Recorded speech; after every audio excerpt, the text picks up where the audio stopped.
J'ai découvert la danse à Alger, le pays de mon enfance. J'accompagnais ma grande sœur qui faisait des cours de danse. J'aimais beaucoup l'accompagner, j'aimais cet univers. Et du jour au lendemain, en fait, on a dû quitter l'Algérie pour nous installer en France. Ma maman a dû nous scolariser très rapidement et de là, on avait la possibilité de suivre une activité. Et moi, elle m'a inscrite naturellement à la danse. Et j'ai commencé à faire de la danse 1 à 2 fois par semaine dans un centre culturel. J'avais entendu parler d'une école où les petites filles pouvaient danser toute la journée. Et j'ai dit à ma maman, présente-moi. Et de là, en fait, j'ai passé l'audition et j'ai été prise au premier tour, mais pas au second. Et en fait, c'était mon unique et dernière chance parce que j'avais déjà 11 ans. Et à 11 ans, on m'a dit que j'avais pas le niveau. Donc, en fait, de là, tout a commencé. Ma mère, elle m'a vue profondément triste. Et ma mère, voyant ça, vraiment qu'il y avait quelque chose. Elle ne savait pas trop quoi, mais en tout cas, en tant que maman, elle a vu qu'il fallait qu'elle fasse quelque chose. Et c'est de là où j'ai commencé à danser sur Paris, où j'ai rencontré Yvonne Goubet, où j'ai passé 1 an. Elle m'a beaucoup appris. Et ensuite, je me suis présentée au CNR de Paris. Mon parcours d'étoile a commencé à ce moment-là.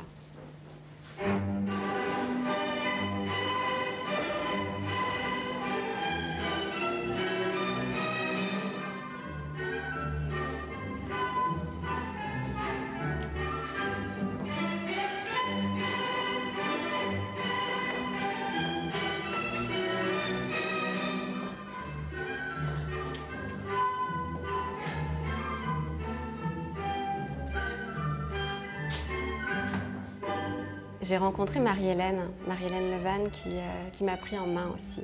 À la fin d'année, elle m'a dit « Écoute Myriam, on va faire quelque chose. On va prendre des photos et on va les envoyer à Claude Bessy. Et on va voir. » J'ai dit « Ok, on envoie des photos, on verra bien. » Et par chance, elle a lu la lettre, elle a regardé les photos et quelques jours après, je reçois une convocation pour une audition privée. Et 1 semaine plus tard, j'étais j'étais pas intégrée, mais j'avais un pied dans l'école de danse. J'étais élève payante. 1 mois avant la fin de l'année, avant l'examen, elle appelle ma maman et là, elle nous annonce que je vais pouvoir passer l'examen.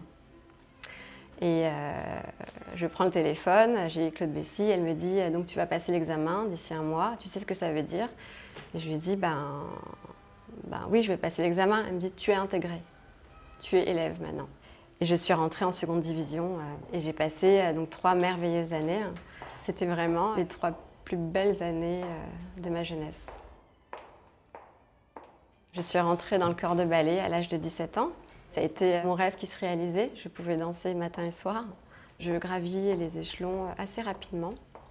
Sujet, Brigitte Lefebvre me confia le rôle titre de La Belle au bois dormant, le rôle d'Aurore, le ballet des ballets selon Nureyev. J'y croyais pas jusqu'au moment où j'ai commencé à travailler. Donc j'ai bénéficié de l'aide de Patricia Ruan, qui a dansé le rôle, qui a beaucoup travaillé avec Rudolph aussi, et de Clotilde Vaillé. Elles m'ont conseillé, elles m'ont transmis le rôle. J'ai commencé aussi à travailler avec un partenaire. Tout ce travail, je ne connaissais pas, donc j'ai appris. Et à ce moment-là, j'ai commencé à me projeter.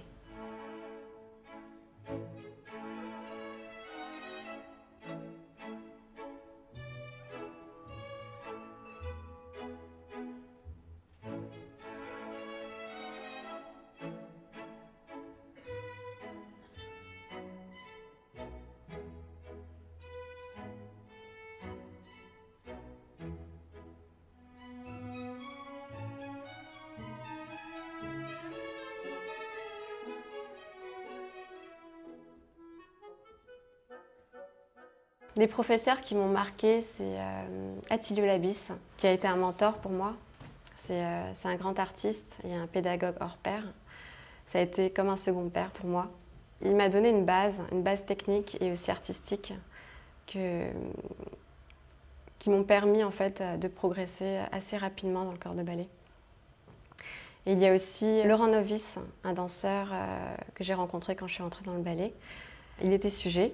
Un danseur que je trouvais magnifique. Il avait une qualité de mouvement que je recherchais, un travail de bas de jambe. Et on est venu à travailler ensemble. Il a commencé à me corriger au cours. Et quand j'ai dû passer les concours de promotion, je lui ai demandé s'il pouvait s'occuper de moi. Je lui dois beaucoup, hein. Il a été d'une telle patience, il m'a énormément conseillé. Il a été là pour les bons moments, mais aussi les côtés durs qu'on peut traverser dans une carrière. Il a toujours été présent. C'est grâce à lui aujourd'hui que j'ai eu ce parcours aussi intense.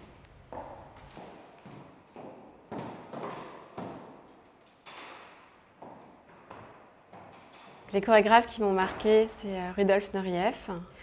Il nous a laissé un tel patrimoine, un patrimoine exceptionnel qui fait qu'on est l'Opéra de Paris aujourd'hui. Travailler ces rôles, c'est vrai qu'ils sont très difficiles, que la musicalité est particulière aussi. Mais on a la chance de travailler ces rôles avec des grandes artistes. Des artistes comme Florence Clerc, comme Claude de Vulpian, comme Elisabeth Morin qui ont travaillé avec lui, qui ont passé beaucoup de temps avec lui. Et c'est vrai que quand on aborde un ballet avec cet enseignement, on l'aborde différemment. On n'aborde pas pour faire des pas. Chaque geste, chaque mouvement veut dire quelque chose. La musique aussi, c'est assez particulier, mais c'est très enrichissant. Et on ne danse pas pour danser, on danse pour vivre le mouvement, pour vivre à travers la musique, pour dégager des émotions qui sont enfouies à l'intérieur de nous aussi. Il y en a d'autres aussi, il y a William Forsythe et Wayne McGregor. J'ai beaucoup aimé travailler avec eux. Ils ont su utiliser mon socle classique pour faire des mouvements que j'étais incapable de pouvoir faire ou d'imaginer. Ça a été vraiment très intéressant de partager ce travail avec eux. Et en dernier, je dirais Pierre Lacotte. Pierre Lacotte parce que c'est un amoureux de la danse. C'est quand je discute avec lui ou je travaille, je sais pourquoi je fais ce métier depuis que je suis petite. Il nous transporte dans son univers. Et aujourd'hui, c'est le dernier chorégraphe classique qu'on a, enfin en tout cas à ma connaissance. Et il est en train de nous monter un ballet, je pense à un ballet qui va être somptueux. Et aujourd'hui, l'Opéra de Paris, on a beaucoup de chance de pouvoir travailler avec lui.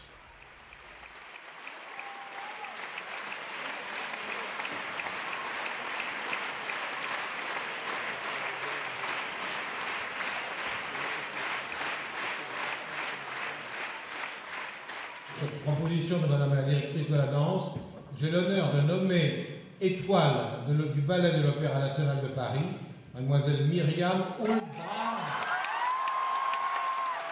Ma nomination, ça a coïncidé à un moment de ma vie où je voulais plus être... Enfin, bien sûr, on veut toujours être étoile, mais c'était pas ma priorité. Ma priorité, c'était d'être bien, de servir mon art avec tout ce que je pouvais faire. Mais aussi, c'est un moment de ma vie où j'avais besoin plus profondément d'être maman. Donc ça a vraiment coïncidé à cette période, parce qu'il y a eu un lâcher-prise et ça a été un moment suspendu, un moment de liberté aussi.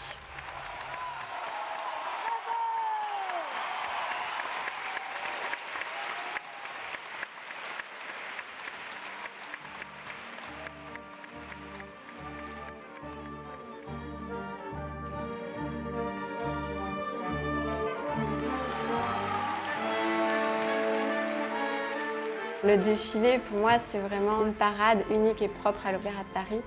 C'est vraiment cette force de cette compagnie qui défile en respectant sa hiérarchie et en même temps en donnant à chaque artiste sa propre place. Je trouve ça très très beau.